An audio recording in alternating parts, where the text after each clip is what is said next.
Assalamualaikum warahmatullahi wabarakatuh. Perkenalkan kami dari kelompok PKN kelompok 2 akan menjelaskan beberapa poin di bab 2 ini. Ada 5 anggota, salah satunya saya Muhammad Irfan Dwi Pratama, ada Azriel Pilihan, Dimas Rizky Ariandi, Airi Diadani, Video Rizky Ariandi.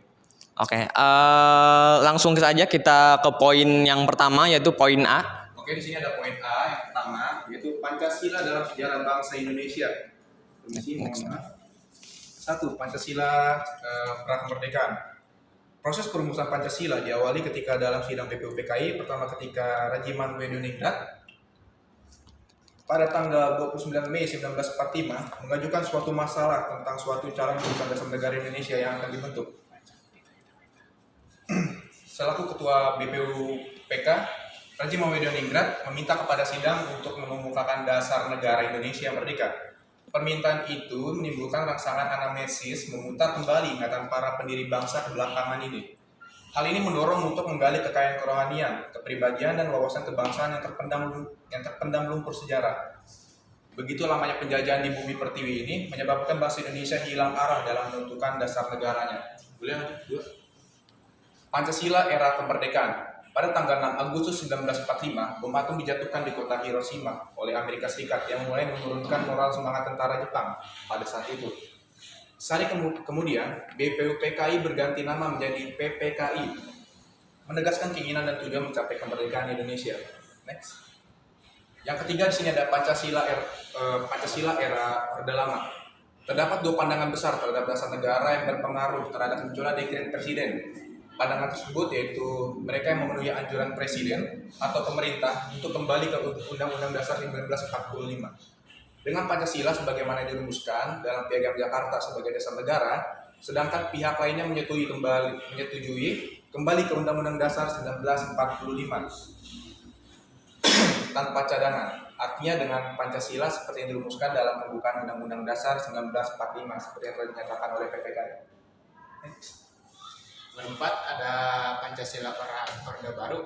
Setelah langsirnya Soekarno sebagai presiden, selanjutnya Jenderal Soeharto yang memegang kendali terhadap negeri ini. Dengan berpindahnya presidenan tersebut, arah pemahaman tersebut terhadap Pancasila pun mulai diperbaiki. Pada peringatan hari lahirnya istilah Pancasila 1 Juni 1967, Presiden Soeharto mengatakan bahwa Pancasila makin banyak mengandung ujian zaman dan makin bulat tekad kita mempertahankan Pancasila. Adapun nomor 5, Pancasila era reformasi. Saat Orde Baru tumbang, muncul fobia terhadap Pancasila. Dasar negara itu untuk sementara waktu seolah dilupakan.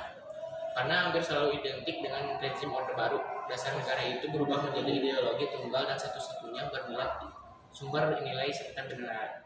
Negara menjadi maha tahu mana yang benar dan mana yang salah. Nilai-nilai itu selalu ditanam ke benak masyarakat melalui indoktrinasi. Oke, itu beberapa poin, 5 poin di bab pertama di poin A itu. Selanjutnya kita akan membacakan poin di poin B. Silakan. Selanjutnya di poin B ada Pancasila sebagai lambang negara Indonesia. 1. Sejarah lambang negara Indonesia. Garuda sebagai lambang negara muncul dalam berbagai kisah. Sudah menjadi lambang kerajaan atau stempel kerajaan di Jawa seperti Kerajaan Erlangga. Paruh, sayap, dan cakar elang, tetapi memiliki tubuh dan lengan manusia. Biasanya digambarkan dalam ukiran yang halus dan rumit dengan warna cerah keemasan. Digambarkan dalam posisi sebagai kendaraan Wisnu atau dalam adegan pertempuran melawan naga. Next. 2. Pengertian lambang negara. Garuda Pancasila sebagai lambang negara Indonesia merupakan jati diri bangsa dan identitas negara kesatuan Republik Indonesia. Garuda Pancasila merupakan simbol cerminan kedaulatan negara di dalam tata pergaulan dengan negara-negara lain dan menjadi cerminan kemandirian dan eksistensi negara Indonesia yang merdeka, yang bersatu, berdaulat, adil, dan makmur. Next. 3. Bentuk lambang negara. Lambang negara kesatuan Republik Indonesia berbentuk Garuda Pancasila yang kepalanya yang kepalanya menoleh lurus ke sebelah kanan. Perisai berupa jantung yang digantung dengan rantai pada leher Garuda dan semboyan Bhinneka Tunggal Ika ditulis di atas pita yang dicengkram oleh Garuda. Garuda dengan perisai sebagaimana dimaksud memiliki paruh, sayap, ekor, dan cakar yang mewujudkan lambang tenaga pembangunan. Yang keempat, penggunaan lambang negara. Dalam hal bendera negara dipasang di dinding. Lambang negara diletakkan di tengah atas antara gambar resmi presiden dan atau gambar wakil presiden. Ukuran lambang negara disesuaikan dengan ukuran ruangan dan tempat sebagaimana tercantum dalam lampiran yang tidak terpisahkan dari Undang-Undang Nomor 24 Tahun 2009.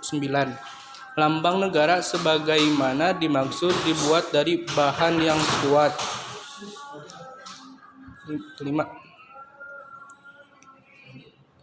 Kelima, larangan penggunaan lambang negara.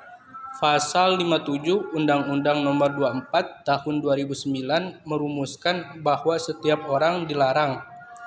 Yang pertama, mencoret, menulis, menggambari, atau membuat rusak lambang negara dengan maksud menodai, menghina, atau merendahkan kehormatan lambang negara. Yang kedua, menggunakan lambang negara yang rusak dan tidak sesuai dengan bentuk, warna, dan perbandingan ukuran. Yang ketiga, membuat lambang ukuran perseorangan, partai politik, perkumpulan, organisasi, dan atau perusahaan yang sama atau menyerupai lambang negara. Yang berikut Poin B dari bab 2 ini, berikutnya kita akan menjelaskan beberapa poin C juga, yaitu memahami Pancasila sebagai lambang negara Indonesia dari putusan Mahkamah Konstitusi nomor 4 PUU 10 2012. Berikut akan dibacakan oleh beberapa anggota saya. Oke, next. Di sini satu ada pokok perkara. Lambang negara Garuda Pancasila bersama dengan bendera negara Sang Merah Putih dan Bacaan Indonesia merupakan jati diri bangsa dan identitas bagi bangsa Indonesia. Keempat simbol negara tersebut merupakan cerminan dari kedaulatan negara di dalam tata pergaulan dengan negara lain dan menjadi cerminan kemandirian dan eksistensi negara yang merdeka, bersatu, berdaulat, adil, dan makmur. Oke, next. Yang kedua, pendapat ahli. Para pemohon juga mengajukan Mukhtasar Samsudin dan Asfi Warman Adam yang didengar keterangannya di bawah sumpah pada 1 Maret 2012 dan 11 April 2012 yang pada pokoknya menerangkan sebagai berikut. Yang pertama, ilmu semiotik membedakan tanda menjadi I, lambang 2, sinyal, dan 3 isyarat. Lambang berada di tingkat tertinggi. Yang kedua, secara inherent, lambang mengandung makna yang sangat dalam, mengandung nilai keagungan yang dihormati manusia. Yang ketiga, lambang negara. Garuda Pancasila menunjukkan kebanggaan bangsa Indonesia. Dalam kebanggaan tersebut terdapat kebebasan mengapresiasi dalam rangka mencapai tujuan yang disimbolkan burung Garuda atau Pancasila. 3. Pendapat Mahkamah Konstitusi menimbang bahwa para pemohon mendalilkan pasal 57 huruf C dan huruf D Undang-Undang Nomor 24 Tahun 2009 bertentangan dengan pasal 28C ayat 2, pasal 281 ayat 2, dan pasal 32 ayat 1 Undang-Undang Dasar 1945. Pemohon mendalilkan bahwa pasal 57 huruf C Undang-Undang Nomor 24 Tahun 2009 tidak sesuai dengan semangat kebebasan berpikir, berkendak, serta berserikat dan berkumpul untuk mengekspresikan kehendaknya di muka umum. Nomor 4 adalah putusan Mahkamah Konstitusi. Berdasarkan penilaian atas fakta dan hukum sebagaimana diuraikan di atas, Mahkamah berkesimpulan: A. Mahkamah berwenang untuk mengadili permohonan. B. Para pemohon memiliki kedudukan hukum, legal standing atau mengajukan permohonan. C. Pokok permohonan beralasan menurut hukum untuk sebagian.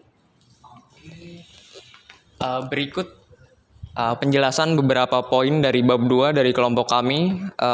Sekian, terima kasih. Wassalamualaikum warahmatullahi wabarakatuh.